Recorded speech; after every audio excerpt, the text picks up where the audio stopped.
Hi hello welcome by two YouTube channel. ನಾವು ಆರಾಮದಿ ನೋಡ್ರಿ, ನೀವು ಆರಾಮದ್ರಿ ಅನ್ಕೊಂಡು ಇವತ್ತಿನ ಬ್ಲಾಗ್ ಸ್ಟಾರ್ಟ್ ಮಾಡಕತ್ತೀನಿ ನೋಡ್ರಿ. ಬೆಳಗ್ಗೆ ಎದ್ದು ಸ್ವಲ್ಪ ಫ್ರೆಶ್ ಆಗಿ ಮಕ ತಗೊಂಡು ಇವತ್ತೇ ಹಚ್ಕೊಂಡು ಒಂದು ಸೈಡ್ ಹಾಲು ಕಾಯಕ್ಕಿಟ್ಟಿದ್ದು ನೋಡ್ರಿ. ಹಂಗೆ ಸ್ವಲ್ಪ ಟೀ ಮಾಡಿರ್ತಂತ ಟೀ ಇಟ್ಟು ಮನೆಯವ್ರಿಗೆಲ್ಲಾಗಿ ಟೀ ಹಾಕಿ ಕೊಟ್ಟು ನಾನು ಟೀ ಕುಡಿಯಕತ್ತಿದ್ದು ನೋಡ್ರಿ. ಹೀಗೆ ನಾಷ್ಟಕ್ಕೆ ನೋಡ್ರಿ ಇವತ್ತು ದೋಸೆ ಮಾಡ್ಕೊಂಡಿರತ್ತಂತಂದು ಮಾಡಕತ್ತಿದ್ನಿ. ಆದರೂ ದೋಸೆ ಸರಿಯಾಗಿ ಬರಲಿಲ್ಲ.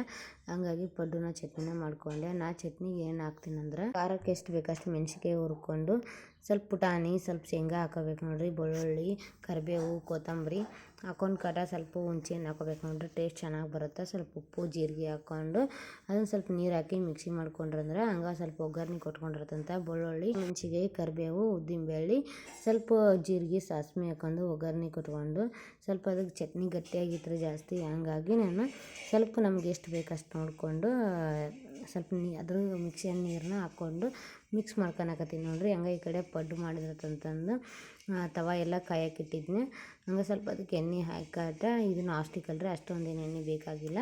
ಎಲ್ಲ ಪಡ್ಡಿನ ಹಿಟ್ಟು ಹಾಕೊಂಡು ಈ ಸಲ ಒಂದು 5 ನಿಮಿಷ ಮುಚ್ಚಿಟ್ರು ಅಂದ್ರೆ ಚೆನ್ನಾಗಿ ಬಂದಿರ್ತಾವೆ ನೋಡ್ರಿ. ಇದಕ್ಕೆ ನಾ ಸೋಡಾ ಏನೂ ಬಳಸಿಲ್ಲ. ಅದಕ್ಕೆ ಪಡ್ಡಿನ ಹಿಟ್ಟಿಗೆ ಏನು ಹಾಕಿನಂದ್ರೆ ಸ್ವಲ್ಪ ಉಪ್ಪು ಹಾಕಿನ್ರಿ. ಆಮೇಲೆ ಸ್ವಲ್ಪ ಜೀರಿಗೆ ಹಾಕಿನ ಅಷ್ಟೇ. ಸ್ವಲ್ಪ ಕರಿಬೇವು ಹಾಕ್ಕೊಂಡು ಸ್ವಲ್ಪ ಒಂದು 2-3 ಉಳ್ಳಾಗಡ್ಡಿ ಹಾಕ್ಕೊಂಡಿದ್ನಿ. ಟೇಸ್ಟ್ ಮಾತ್ರ ಭಾರಿ ಮಸ್ತಾಗಿ ಬಂದಿದ್ದು. ಸೋಡಾ ಹಾಕಿಲ್ಲ ಅಂದ್ರೆ ಪಡ್ಡು ಮಾತ್ರ ಭಾರಿ ಮಸ್ತ್ ಬಂದಿದ್ದು ನೋಡ್ರಿ. ಈ ರೆಸಿಪಿ ಬೇಕಾದ್ರೆ ನನಗೆ ಕಮೆಂಟ್ ಮಾಡಿ. ಓಣಿ ದಿನ ನೋಡ್ರಿ ನಮ್ಮೂರಾಗ ಈ ಥರ ದನಿಯರ ಮನೆಯಾಗ ಕಳಸ ಇಟ್ಟಿರ್ತಾರೆ.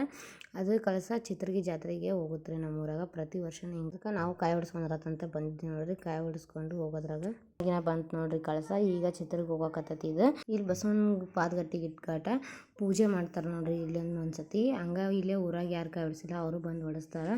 ಈ ನಮ್ಮೂರು ಕಳಸ ಹೋದ್ಮ್ಯಾಗ ಅಲ್ಲೇ ತೇರು ಎಳೆಯೋದು ನೋಡ್ರಿ. ಈ ವಿಡಿಯೋ ನಿಮ್ಗೆ ಹೆಂಗೆ ಅನಿಸ್ತು ಅಂತ ಸಪೋರ್ಟ್ ಮಾಡಿ.